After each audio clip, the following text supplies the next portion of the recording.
자, 그렇다면 이제 제가 이제 2강에서 설명드릴 종목, 해외 선물의 대분류 중에 하나인 지수.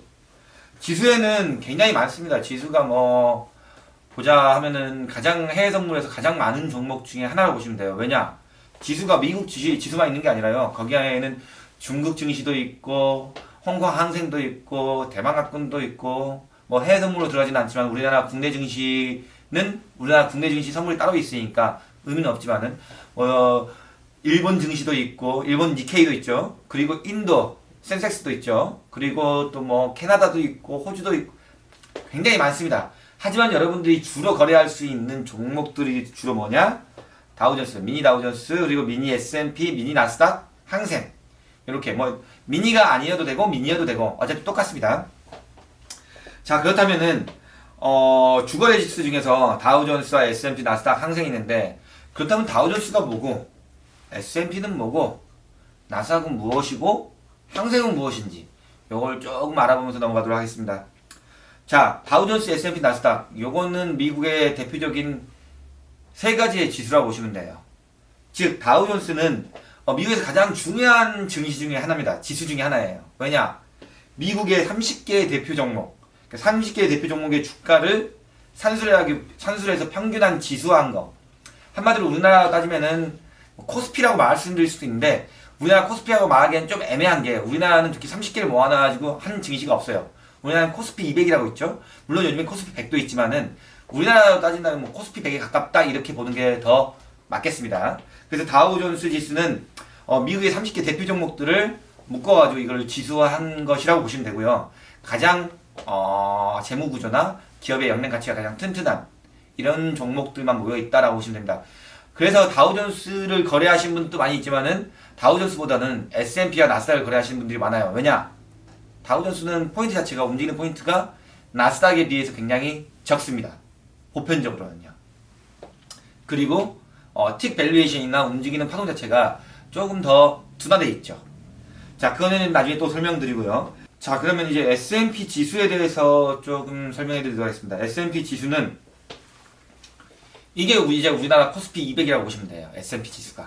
자, S&P는 이제 S&P 500 지수라고 하죠. S&P 500 지수인데, 자, 여기 보시면 알겠지만은, 스탠다드 앤 푸어스가 작성한 이제 미국의 주가 지수. 그러니까 다우 지수보다 훨씬 많은 미국의 500개의 지수. 그러니까 미국이 가장 튼튼한 상장사의 500개를 나눠가지고 이거를 산술한 주가 지수라고 보시면 돼요. 말 그대로 시가총액식 주가 지수는 이제 전 종목을 대상으로 하는 지수를 산출하기 때문에 시장의 전체 동향 파악이 다우보다 좀 더 영리하고 그리고 마찬가지로 시장 구조에 좀 적절히 대응할 수 있는 장점이 좀 있습니다. 반면에 이제 대형주들의 영향을 굉장히 크게 받는 S&P 500 같은 경우는 미국의 가장 대표적인 기업 500개. 미국은 당연히 우리나라보다 크죠. 우리나라보다 상장되어 있는 회사도 더 많고요. 그렇기 때문에 미국의 500개가 이게 많은 게 아니에요.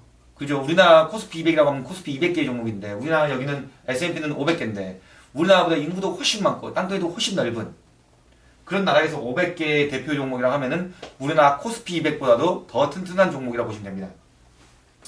자, 그래서 S&P 500 지수가 결국에는 미 증시를 대표하는 지수라고 보시는 게 오히려 맞아요. 다우보다도 미국의 S&P 지수가 미국을 대표하는 지수다. 이렇게 보시는 게 오히려 맞다고 보시면 됩니다. 다우존스는 어떻게 30개의 대표 종목이긴 하지만은 이것보다도 S&P가 오히려 더 많은 종목들 그리고 제 안정성 있는 주식들, 기업들의 가치를 산술한 거기 때문에 S&P 지수로 가지고 미국의 증시를 설명하는 경우가 가장 많다고 보시면 되겠습니다. 자, 그렇다면 이제 S&P 지수가 있는 반면에 그렇다면은 우리나라는 코스피가 있고 코스닥이 있죠. 그렇다면 미국도 나스닥이 존재합니다. 우리나라의 코스닥 증시가 미국의 나스닥이라고 보시면 돼요. 벤처기업, 중소형 기업들이 포함되어 있는 나스닥 지수가 나스닥 지수라고 보시면 됩니다.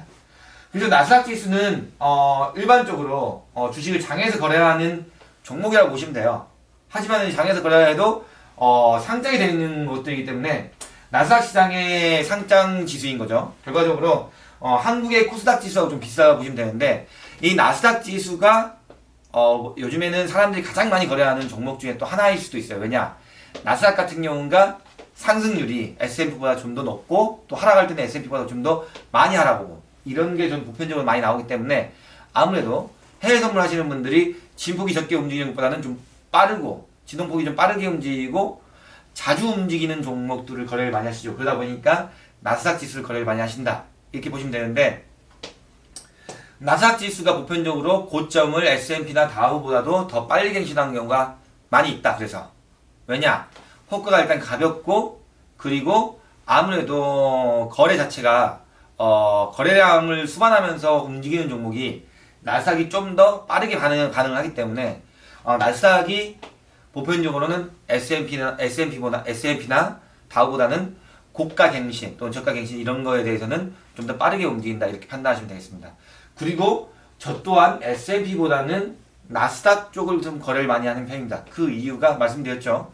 S&P나 다우보다도 호가가 좀 빨리 움직이고 수익이 좀 빨리 날 수 있는 반대적으로 설명하면 그렇습니다. 반대적으로 설명하면은 더 빨리 손실 날 수도 있는 거죠. 하지만 포인트만 잘 잡는다면 나스닥 같은 경우도 굉장히 빠르게 수익을 내고 불과 1분 만에 한 계약 두 계약만 들어가도 뭐 100만원 200만원 순식간에 나오는 게 나스닥 지수죠.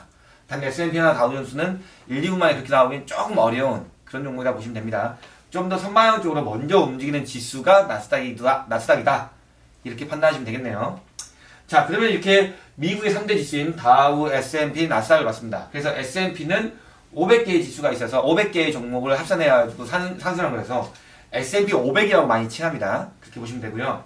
그 다음 이제 여기서 또 하나 좀 거래를 많이 하는 해외 선물할 때 거래를 지수 쪽으로 많이 하는 종목이 있는데 그 종목이 어떤 거냐? 항생, 홍콩이죠. 홍콩. 말 그대로 홍콩 지수를 대표적인 종목들을 모아가지고 그걸 지수를 산수하는 게 이제 항생 지수라고 보시면 됩니다.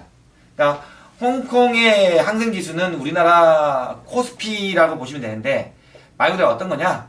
그냥 홍콩에 있는 상장되어 있는 그냥 대표적인 주식들을 다 합산해가지고 이걸 지수화한 거예요. S&P 지수하고 똑같은 거예요. 우리나라 코스피하고 똑같은 거고. 단 항생 지수는 굉장히 뭐랄까 빠릅니다. 나스닥보다도 더 빨라요. 그렇기 때문에 사람들이 거래할 때 굉장히 재밌어하죠. 빨리 움직이기 재밌거든. 천천히 움직이고 안 움직이면 이거 재미가 없어거든요. 그렇기 때문에 항생지수에 대한 거래를 많이 하는 분들도 많아요. 틱같이 틱 밸류에이션은 낮지만은 빠르게 움직이고 많이 움직이기 때문에 굉장히 수익도 빨리 낼 수 있고 나스닥보다 오히려 비교적으로 뭐랄까 이제 간편하게 매매할 수 있고. 왜냐? 얘는 항생지수 같은 경우는요 특정한 가격대에서 어느 정도 마디까지 도달하면은 아무리 증시가 상황이 좋아도 다시 되돌림 파장이 좀 나오고 되돌렸다가 다시 올라오고 이런 파장들이 나오기 때문에 보편적으로 항생지수를 우리나라 선물 거래하시는 분들은 우리나라 국내 선물 거래하시는 분들은 항생지수까지도 보편적으로 거래를 한다 라고 보시면 되겠어요. 왜냐면 항생지수가 우리나라 지수보다 좀 더 빨리 움직이기 때문에 많이들 거래를 하시는 종목이죠. 자, 그렇다면은 다음으로 넘어가서 지수를 할 때는 제가 좀 전에 이제 다우, S&P, 나스닥, 항생 다 말씀을 드렸죠. 그렇다면 이제 지수 대응법이 좀 있죠. 지수 대응법 이 부분에 대해서 제가 간략하게 좀 설명드리고 넘어갈게요. 자, 미국 증시는 국내 증시에 영향을 미칩니다. 말 그대로 미국 증시는 여러가지 지표들과 여러가지 상황, 금리 인상이 있고 대선이 있고 브렉시트가 있고 진화학적 리스크 이런 여러가지 상황에 따라서 좀 움직임이 있는데요. 미국은 매주 지표가 있습니다. 매주 지표가 있어요. 없는 주가 없습니다. 매주 작은 지표, 미국에는 지표들이 굉장히 많이 있는데요. 뭐 예를 들어서 ADP 비농업 지수 있고요.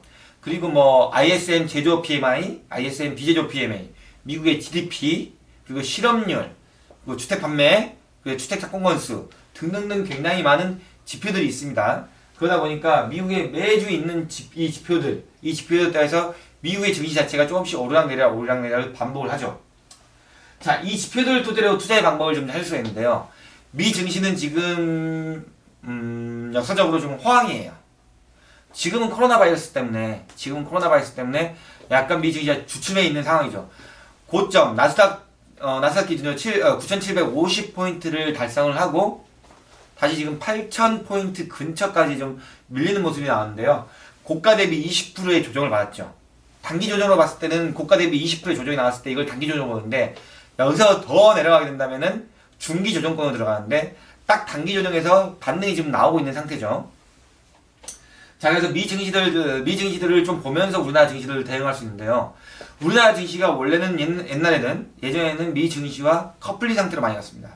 그러니까 미 증시가 올라가면 주로 많이 상승을 했고, 미 증시가 떨어지면 주로 하락을 많이 했는데, 요즘엔 그렇지 않습니다. 요즘엔 미 증시가 상승을 해도 우리나라 증시는 떨어지는 그런 경향이 나오죠. 디커플링 상태로 가는데, 그런 이유는 왜 발생하느냐?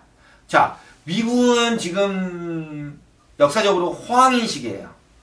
물론 미 증시 자체가 거품이 없다는 건 아니에요. 미 증시가 지금 현재 거품이 있는 상태는 맞습니다. 버블이 맞는데 그 버블이 이번에 코로나19 때문에 훅 한번 빠진 게 있었죠. 근데 우리나라 증시는 미국 증시하고 똑같이 갈 수가 없는 이유가 있죠. 왜냐? 우리나라 경제는 미국처럼 경제가 좋지가 않아요, 지금. 경제 상황이, 경제 기반 여건 자체가 좋지가 않기 때문에 우리나라 증시가 미국 증시를 커플링 상태에 따라가지 못하고 있는 모양새죠. 그렇기 때문에 우리나라 증시는 아무래도 미국 증시가 꾸준하게 상승을 해주고 있어야 그나마 좀 견지하고 올라갈 수 있다 되는데, 그렇지 않으면 우리나라 증시는 더 폭락하는 이런 모양새가 나오고 있죠. 그러다 보니까 일단은 해외 선물에서 미국 증시 거래할 때는 가장 중요한 것들은 이런 여러 가지 상황, 금리 인상이나 금리 인하, 대선 브렉시트 이런 것들에 대한 시황 자체를 좀 잘 아셔야 된다는 거. 그리고 향후 미국 증시가 좋아질 수 있다는, 기반이 좋아질 수 있다는 이런 포인트들을 본인만의 차트와 메커니즘으로 좀 이해를 하고 계셔야 된다는 거. 이 부분이 굉장히 중요합니다. 자, 제가 아까 전에도 말씀드렸지만 여기도 나와 있죠. 자, 주로 미국 지표가 좋을 때, 미국 증시가 좋을 때 달러가 상승하며 미국 증시도 같이 상승한다. 즉 미국 지표가 좋으면은 미국 증시가 상승을 해요. 미국 지표가 좋다는 건 결국에 달러와의 가치를 긍정적으로 판단한다는 뜻이거든요. 즉 미국 지표가 좋을 때는 달러의 가치가 상승을 이끌어내면서 미 증시에도 긍정적인 영향을 끼칩니다. 그래서 보편적으로는 미국 지표, 달러 가치, 증시 같은 방향으로 간다. 이렇게 보시면 됩니다. 단 여기에 금리 인상, 금리 인하권이 끼게 된다면은 약간 얘기가 달라질 수 있겠죠. 자, 그래서 이 지수들에 대해서 설명을 드렸고, 지수 대응법 그리고 지수를 매매하는 법에 대해서 설명을 드렸고요. 자, 2강인 이제 지수에 대해서 설명을 다 드렸습니다. 그러면 이제 다음 장 이제 3강에서는 금속에 대해서 제가 설명을 드리는데요. 이 부분 굉장히 잘 하셔야 됩니다. 왜냐? 가장 핫한 종목 중에 하나가 금속이라고 보시면 되거든요. 자, 그럼 다음 장은 3강에서 또 말씀을 드리도록 하겠습니다.